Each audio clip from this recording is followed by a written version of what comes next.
رسول صلی اللہ علیہ وآلہ وسلم نے ارشاد فرمایا ہے القرآن مأدبۃ اللہ، فرمایا قرآن یہ اللہ تعالیٰ کا اس دنیا میں بچھا ہوا دسترخوان ہے۔ کوئی بڑا وڈیرا سخی مالدار کوئی ادارہ حکومت دسترخوان بچھاتے ہیں کہ یہاں سے آ کے جو چننا ہے چن لو۔ اگر کوئی اس دنیا میں رہتے ہوئے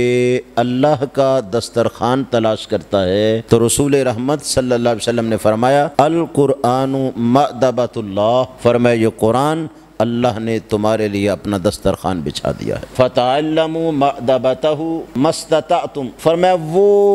دسترخوان جو اللہ نے قرآن کی صورت میں بچھایا ہے جو چاہو اس سے تناول کرو،